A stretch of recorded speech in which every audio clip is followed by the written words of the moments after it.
Welcome back to Common Ground, an inside look at Suffolk County. I'm your host, Sheriff Steve Tompkins. Now, on this side of the show, we have State Representative Harold Hank Naughton with us. He is the chair of Public Safety and Homeland Security Committee, and we're going to talk about just how important it is that we really get our arms around the situation of public safety, Homeland Security, gun control, and issues like that. So without any further ado, sir. Sheriff, thanks for having me. It's a pleasure for being here. Really appreciate it.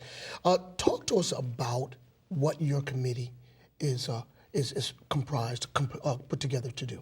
Sure, and we've got 11 House members and 8 Senate members, among them Senator Sonia Chang Diaz, who does a fantastic job.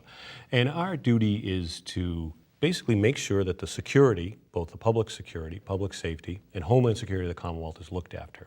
And we oversee training of police departments, of the Mass National Guard, of the Sex Offender Registry, of our municipal police departments, the sheriff's departments, and any entity within state government that could have an effect on public safety.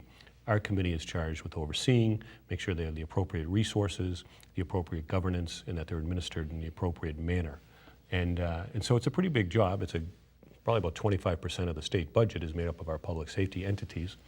And just as we've seen in the past year, right now my committee is in the midst of having statewide regional hearings on 65 different pieces of gun violence legislation that were filed after the awful events in Newtown last December.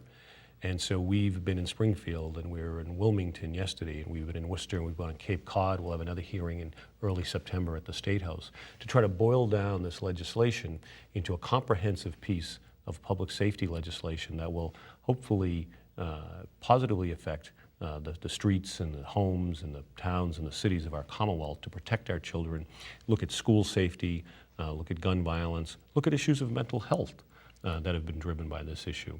And so that's been very, very telling to me between the hearings we've had regionally and upwards of 30 different public forums and from large meetings to very small meetings with groups affected by gun violence.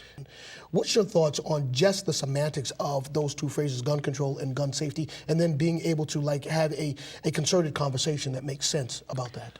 I'll tell you, you have to be very careful because it is a very emotional and a very sometimes confrontational and a very controversial issue.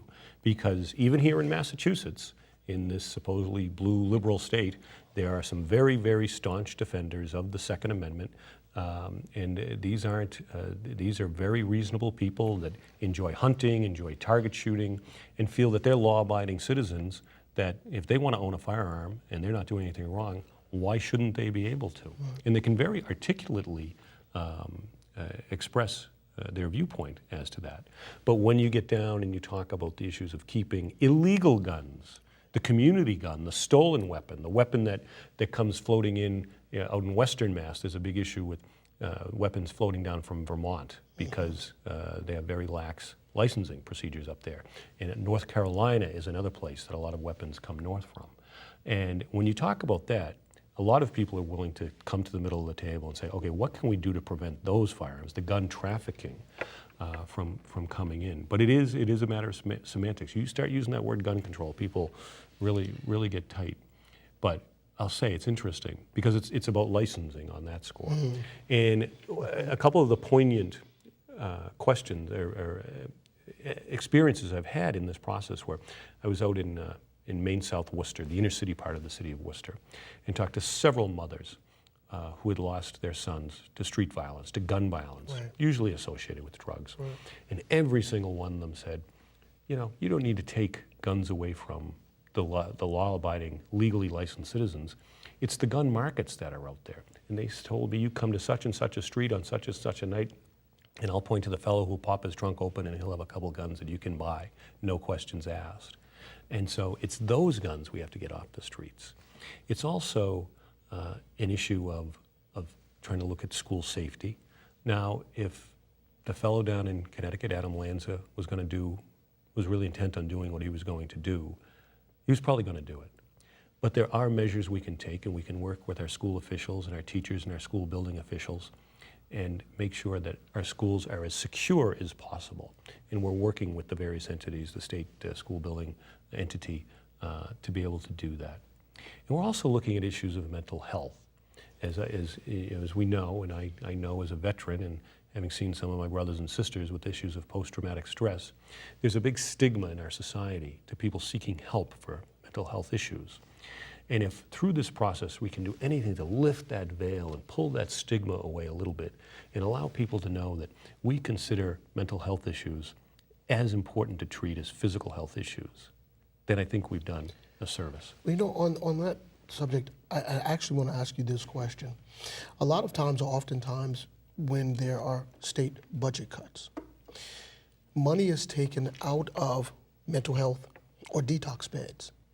My two-part question is, one, why is that an area where money is taken away when it's such a place where money really needs to be put in? And then the second part of that question is, how do we get legislators and others to say, okay, we need to circle back and put that money back in? So why has it been taken out in tough fiscal times, and then how do we get it back in?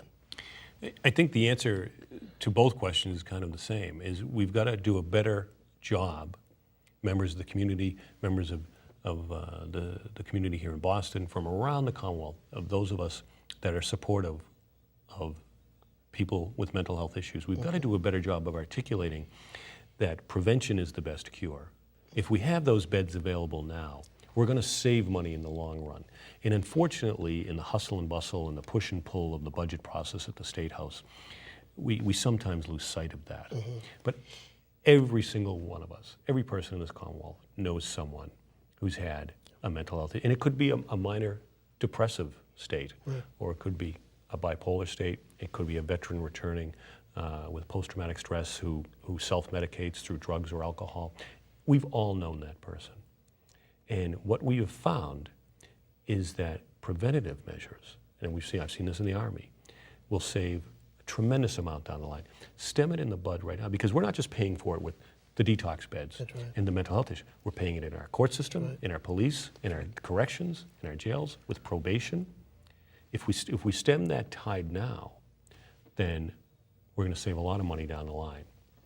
And I mean, we've never recovered from the mid-1980s when we streamlined all those people and closed several, I saw it out in Worcester, we closed several state hospitals with no place really for those people to go. That's right. And we've been paying the price for that ever since. So we've got to do a better job, and I'll say so myself as a legislator, of making that argument that that money is best kept in there. And unfortunately, and we see it often, people like that and the social service issues, they don't always have the strongest lobbyists. They don't have the strongest voice up there on Beacon Hill or down in Washington on Capitol Hill. Right. So it's incumbent upon those of us that are committed to public service to keep making that argument on their behalf. Let me ask you about this. Attorney General Eric Holder recently has begun this discussion. I think he's actually reached out to his folks to say that they need to look at minimum mandatory sentencing and change the criteria by which folks are put in jail. Now, you know, running two incarceration facilities, I see this every day, that when we have all of these folks come in, what I'm not sure a lot of people know is that first and foremost it costs $46,000 per individual annually to incarcerate. More than to send them to a state college. Absolutely. Almost twice as much, but then you're also breaking up that family unit. So we have a lot of guys that are away, and I say guys because we have mostly guys, we only have a handful of women in jail that should be at home with their kids. And we all know that the kids of folks that have been incarcerated, unfortunately, there's a percentage of those kids that will also become incarcerated as they get older. I'm curious as to what you think about these mandatory minimum sentences and putting someone away for something, an infraction. And I'm not saying that it's a good thing, what they may have done is bad, but something where you may want to look at putting a person away for a year or two, but they get 8 or 12 years, and the drain on the system and on the family unit. What's your thoughts on that? Well, having practiced a little bit of law in the federal system, some of those sentences are incredibly draconian for very small amounts of possession of crack. And the distinction between crack and powdered cocaine is there's been a lot of argument of the unfairness of that. So I'm glad this discussion is being driven, be it here in Boston or in Washington. If we do have mandatory minimums, I think they should be for something like what we're going after, gun trafficking, or if you commit a crime with the use of a gun.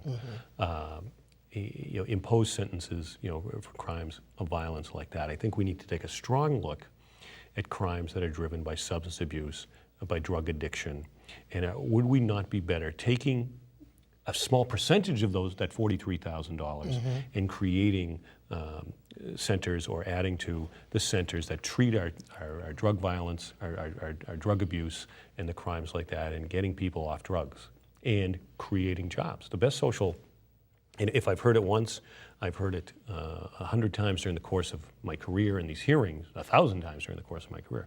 The best social program is a job.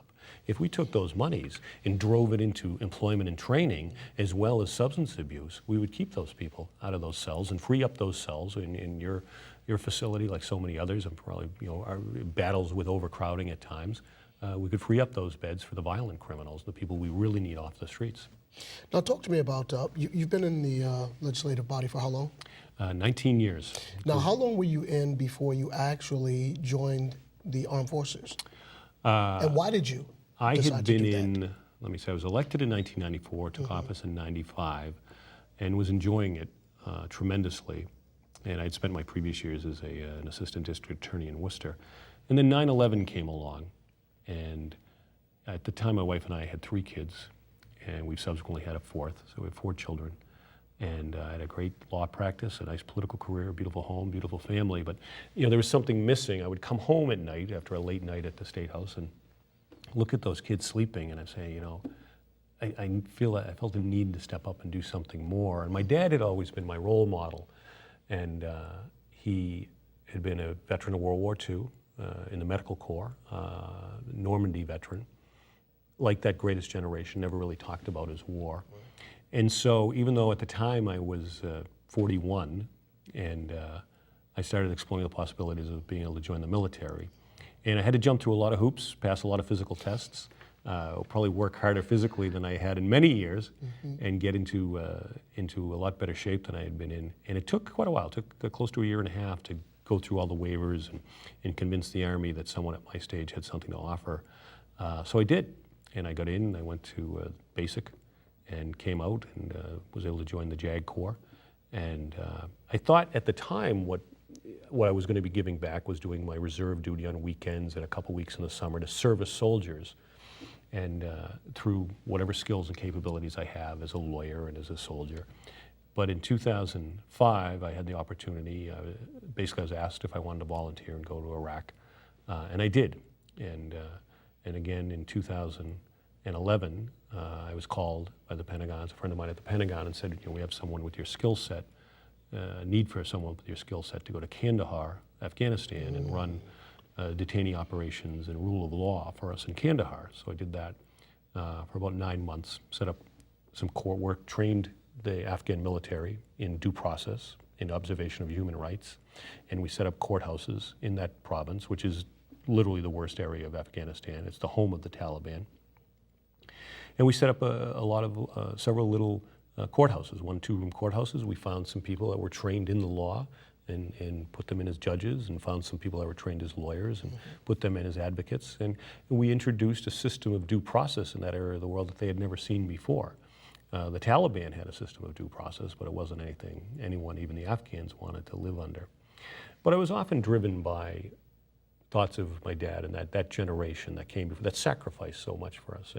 And I don't think you necessarily need to put on a uniform to be a hero, people in public service and people that go out and try to make our world a little bit better. But I tell the story about how the night before I was getting deployed to Afghanistan, and my dad was 83 years old.